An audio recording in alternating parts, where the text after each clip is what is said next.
Whispers in the void.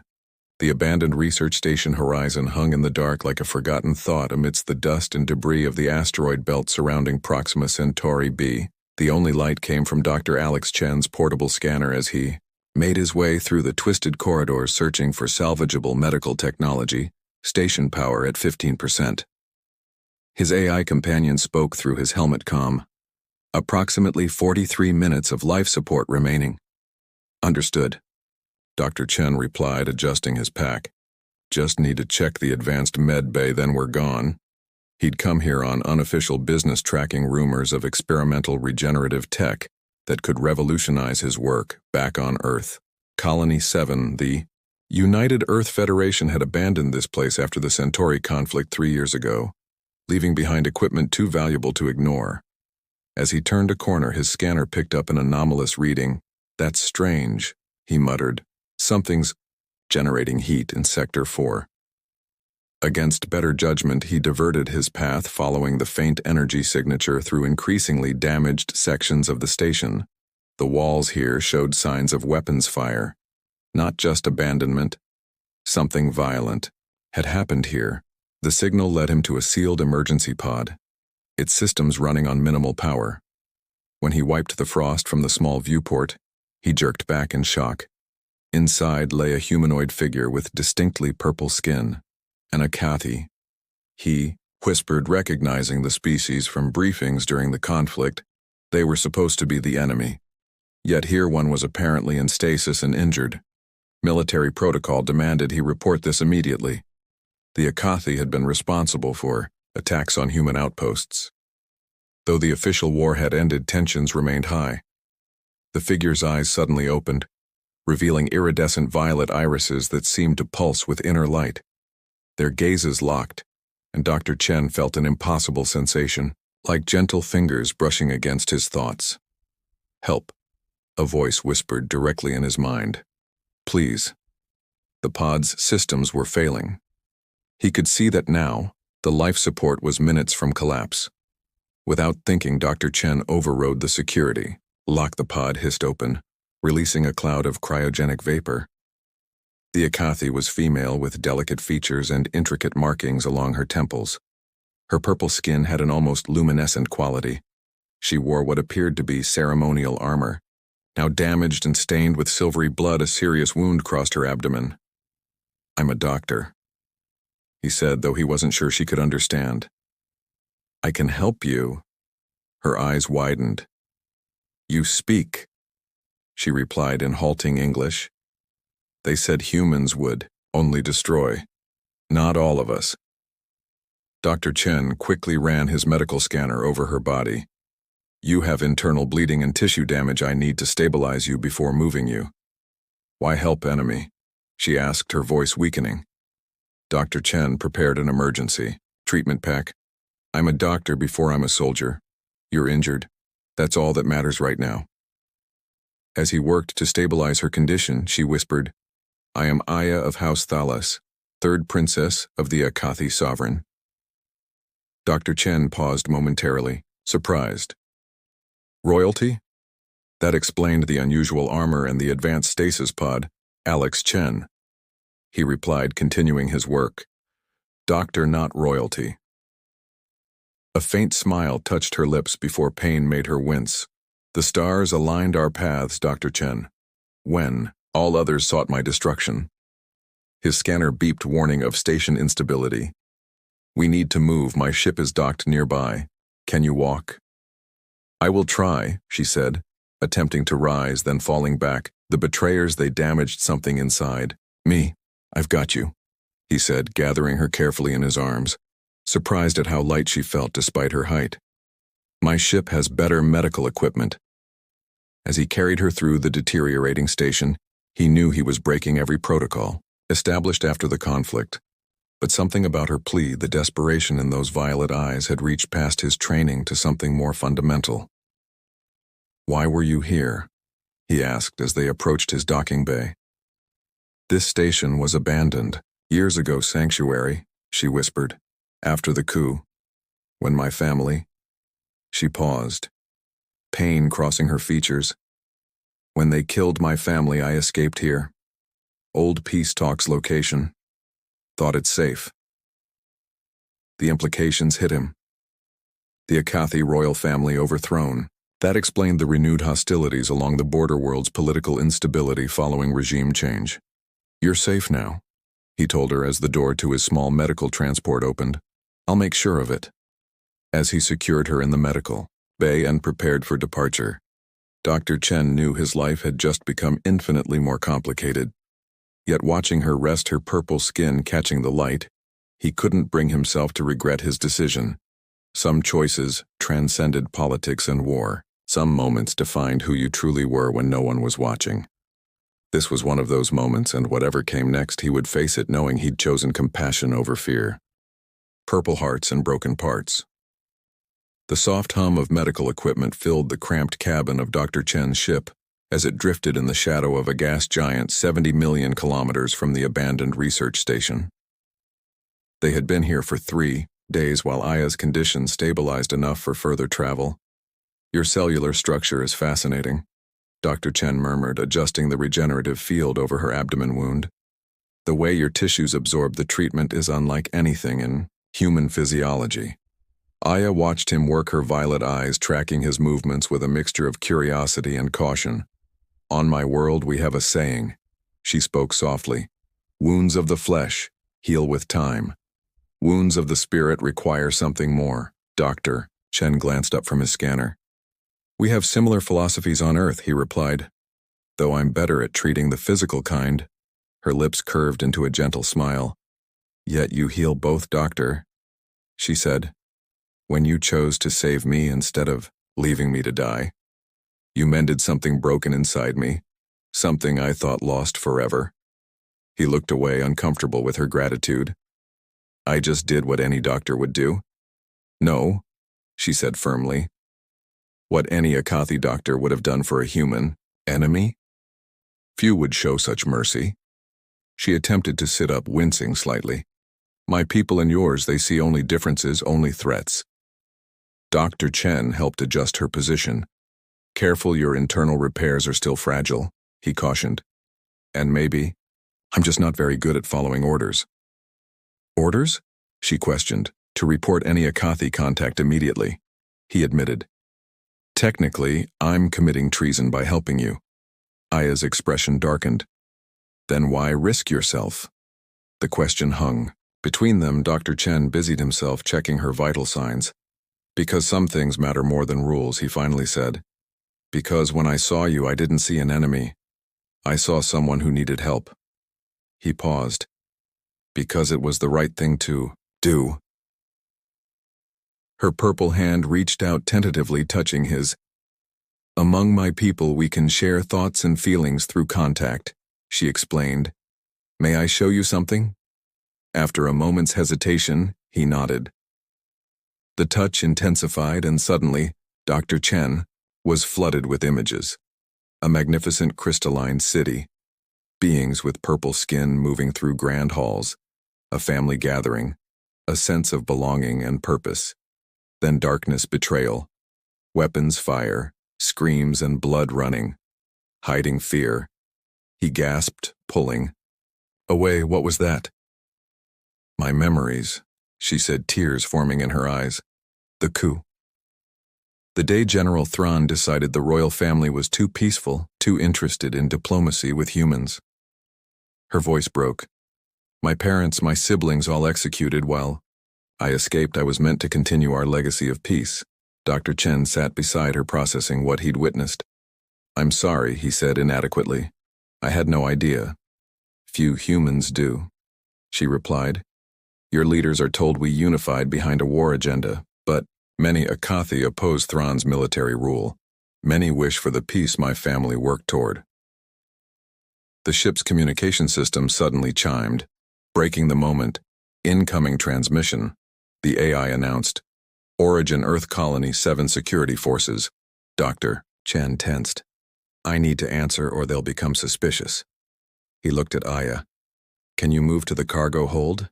Just until I know what they want?" She nodded, understanding the danger. Once she was hidden, he accepted the transmission. A stern-faced security. Officer appeared on screen. Dr. Chen, your unscheduled departure and failure to file a flight plan has raised concerns. Explain your current activities. Research expedition, he replied smoothly, following leads on pre-conflict medical technology. Sorry for the protocol breach, but the information was time-sensitive. The officer frowned.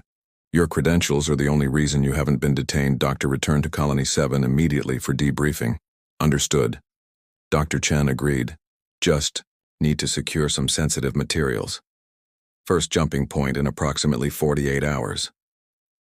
After the transmission ended, he slumped in his chair. Aya emerged from hiding. They suspect something. Not yet, he reassured her. But we can't return. To the colony. They'll scan the ship, find you. He ran his hand through his hair. I have a colleague, Sarah Ishida. She maintains a research outpost on Europa.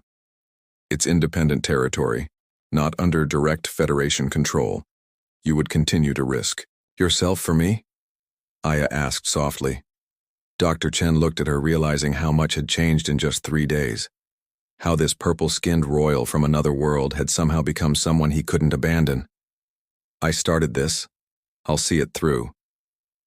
That night, as Aya slept, Dr. Chen recorded a message to Sarah, explaining some of the situation, asking for sanctuary. When he finished, he found Aya awake watching him. In my culture, she said, when someone saves your life, they become Velashir soulbound. It means our fates are now connected. I don't believe in fate, Dr. Chen replied, but I do believe in choices. And I choose to help you. She moved closer than she had before, her purple skin luminescent in the dim cabin light. The universe has patterns, Alex, she said, using his first name. Some connections are written in the stars long before we understand them.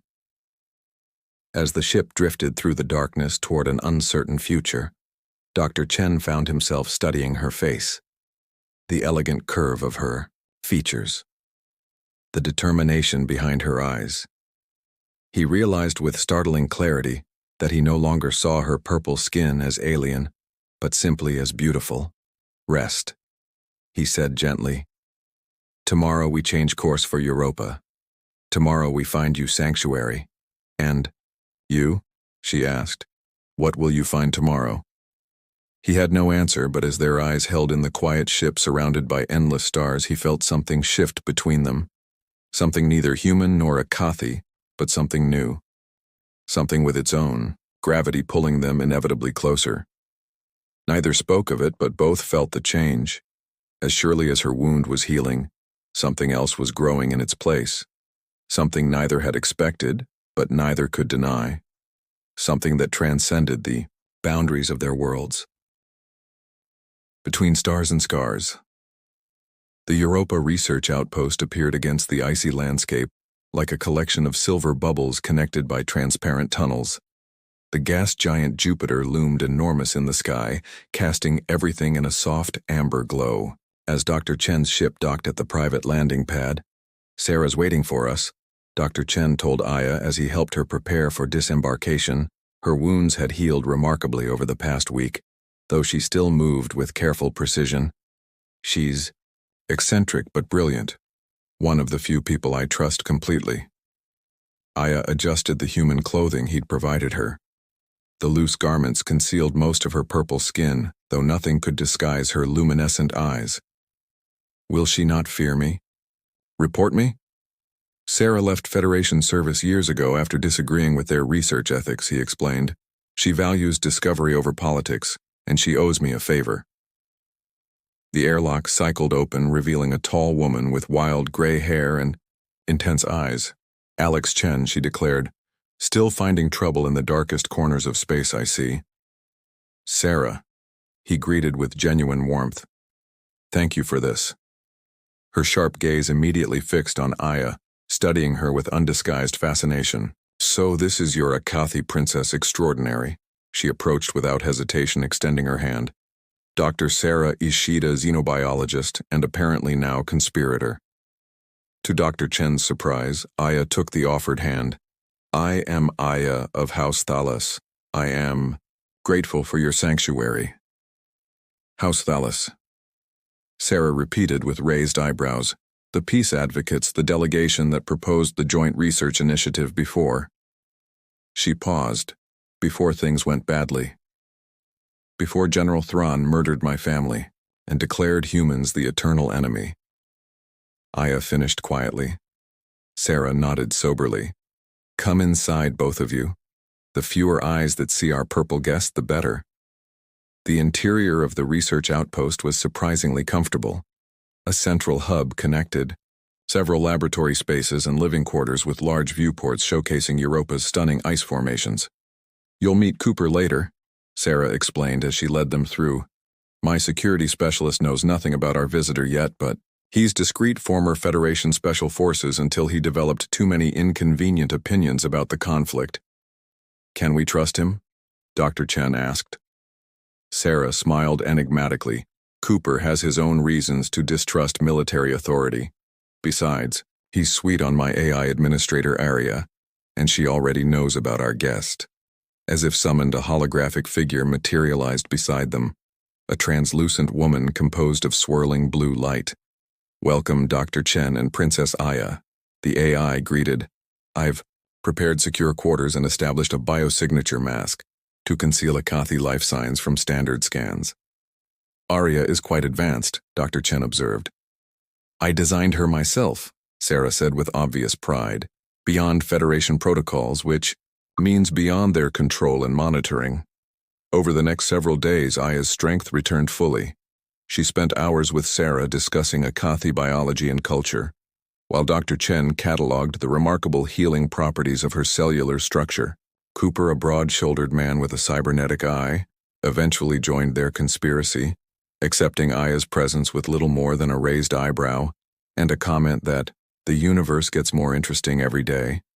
Their unlikely fellowship grew stronger as they shared meals and stories, Arya providing entertainment and information while keeping constant watch for any approaching vessels. One evening, as Europa's surface glittered under Jupiter's glow, Dr. Chen found Aya alone in the observation dome. Her purple skin seemed to absorb and reflect the amber light, making her appear to glow from within. Your colleagues are remarkable people, she said without turning. The scientist, the soldier, the artificial woman. All outcasts. In their way. Yet they've found family here. Dr. Chen moved beside her. Sarah collects strays, she always has. And what of you, Alex? She asked, turning to face him. Are you also a stray? He considered the question. I suppose I am dedicated to my work, but always at the edges, never quite fitting the systems built around me. Then we are alike, she said. I was never the perfect princess. My sisters were elegant and diplomatic. I asked too many questions, explored too many forbidden subjects. A sad smile touched her lips. Perhaps that's why I survived. I was attending a secret meeting with human scientists when the coup began. What kind of meeting? He asked. Biological compatibility research. She replied, her eyes meeting his. People have a theory that despite our different origins, Akathi and humans share a strange resonance, a connection deeper than appearances. Something in her words and her gaze made his pulse quicken. And what did this research show? She stepped closer. It was incomplete, but preliminary findings suggested that despite our differences, her voice softened, we might be more compatible than anyone imagined. The air between them seemed charged with possibility. Her proximity awakened something in him that transcended professional interest or even friendship. He found himself noticing the subtle patterns in her purple skin, the way her eyes contained depths he hadn't seen in any human gaze. Aya. He began, uncertain what he meant to say. The moment was interrupted by Arya's voice, urgent and sharp. Security alert, incoming vessel, Federation designation, military class. Cooper burst into the dome. They're scanning the outpost, someone tipped them off. Dr. Chen felt Aya tense beside him. How long do we have? 20 minutes, maybe less, Cooper replied. Arya's scrambling signals, but they're using new algorithms. We need to move you, Dr. Chen told Aya. My ship. Too obvious, Sarah said, joining them. They'll check it first. She turned to Cooper. The maintenance shuttle. The one you modified. Cooper nodded. Hidden launch bay small enough to slip past their perimeter if we time it right. As they hurried through the station preparing for escape, Dr. Chen pulled Aya into a secluded alcove. "Listen to me," he said urgently. "If something happens if we're separated, find your way to Mars Colony, the independent settlement at Olympus Mons. Ask for Isabel Kwan. Tell her I sent you. I won't leave without you," Aya insisted, her hand gripping his Velashir. "Remember? Our fates are bound." Before he could respond, she pulled him closer and pressed her lips against his. The kiss was gentle yet electric, a convergence of worlds. The impossible made manifest when they parted. Her eyes held his. "Now we are truly connected," she whispered. "In the way of my people and yours." A warning klaxon shattered the moment. Docking sequence initiated. Area announced, "Federation personnel preparing to board." As they ran toward the UIA hidden bay, Dr. Chen felt something had fundamentally changed between them. Something that made the danger ahead seem both more terrifying and somehow less important than the possibility of a future neither of them had imagined possible. A future where purple skin and human heart might find a way to beat as one despite the stars and scars that separated their worlds. Borrowed time. Cooper's modified maintenance shuttle skimmed the icy surface of Europa, engines running silent as Federation vessels circled overhead. "The radiation from Jupiter should mask our heat signature," he explained, gripping the controls with practiced ease. "But we're running on borrowed time." Dr. Chen watched Aya's face illuminated by the control panel lights. Her expression remained determined, despite everything. "Where can we go?" he asked. "They'll lock down all official ports." "No people in the asteroid mining colonies," Cooper replied. "Off-grid types areas already sent ahead our credentials." The shuttle shuddered violently as a scanner beam swept over them. "They've spotted us," Area's voice announced from the console. "Patrol craft changing course, intercepting." "Hold on," Cooper growled, pushing the engines beyond safety parameters. The small craft lurched forward, but warning lights flashed across the console. Primary propulsion failing. Aria reported, "Direct hit to the engine core. Commander Rena to unidentified vessel." A cold voice came through the communication system. "Power down immediately. Prepare for boarding." Dr. Chen recognized the name with dread. Commander Rena, notorious for her ruthless efficiency. During the Akathi conflict, her presence meant the highest levels of security were involved. Cooper met his gaze. "There's an escape pod, but it's only designed for one." "Aya goes," Dr. Chen said, without hesitation. "No," she protested. "I won't." "This isn't a debate." He cut her off. "You're the one they want. The one who can eventually bring peace." Before she could argue further, he pulled her close. "Remember what I told you, Mars Colony, Isabel Kwan?" Then softer. "What's between us that wasn't? Borrowed time that was real." Her eyes filled with tears as she realized his intention. "Alex, please." Dr. Chen turned to Cooper, who nodded grimly, understanding the plan. "The pod launches manually from the rear compartment. I'll keep them busy up here." As Federation forces surrounded the crippled shuttle, Dr. Chen led Aya to the escape pod. "My biosignature," she realized. "They'll track me." "Not if they detect something else first," he said. And with surprising calm, he removed a small device from his chest, a glowing implant pulsing with energy. "Experimental regenerative tech. I've been testing it mimics and amplifies life signatures." "That's keeping you alive," she whispered in horror, seeing the surgical scars around it. "It's keeping me functioning," he corrected. "A souvenir from an old injury, but it'll mask your signature completely." He pressed the device into her hands. "Now you'll carry a piece of me, literally. I can't take this. You must." He guided her into the pod. "For both our worlds." Their final kiss was desperate, filled with everything they hadn't had time to say. As the pod door closed between them, Dr. Chen whispered, "Some connections are written in the stars, remember?" The last thing he saw was her purple hand pressed against the glass, her lips forming words he couldn't hear but somehow understood. "Beyond the last breath, Mars Colony." rose from the red landscape a sprawling independent settlement where refugees and idealists built lives beyond Federation control. 6 months had passed since Europa. 6 months since Commander Rena had taken Dr. Chen into custody, inside a laboratory hidden beneath Olympus Mons. Aya worked feverishly, her purple hands manipulating equipment, modified for her use.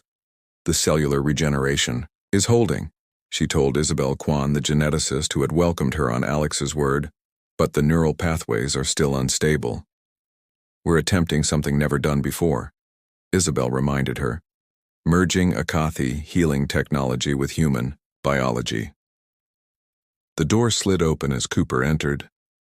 The transport from the prison colony arrives in 30 minutes. Area confirms he's aboard. After months of planning, they had orchestrated the impossible, a prison break disguised as a medical transfer, using connections Cooper maintained and leverage Sarah provided from Europa. When the transport landed, Aya felt her heart race beneath the glowing implant she still carried, the one that had saved her life while slowly draining his. They brought him, in unconscious pale, his body showing signs of interrogation and neglect. Without the implant, his systems had begun failing just as he had known they would. Alex, she whispered, touching his face. I'm here.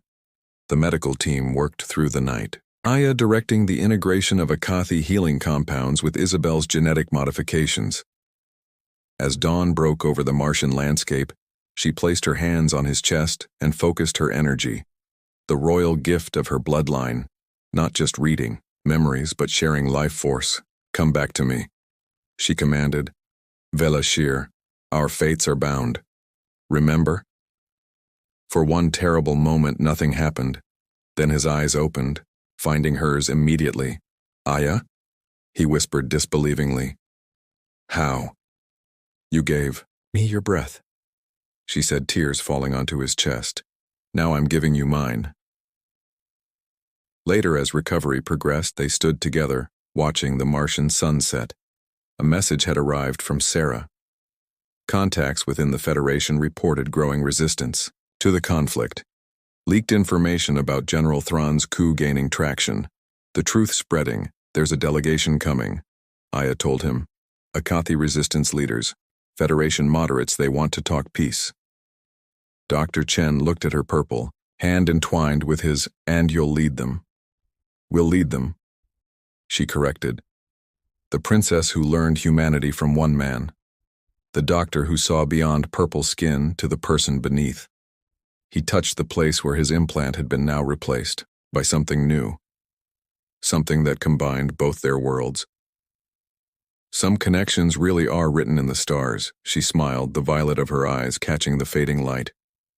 Not just written, Alex, chosen. Every day we choose them again. As night fell, over Mars they stood between worlds, no longer enemies, no longer strangers. Something new had been born between them. Something that might finally heal the wounds of stars and scars, and show both their peoples that differences could become strengths when hearts beat as one.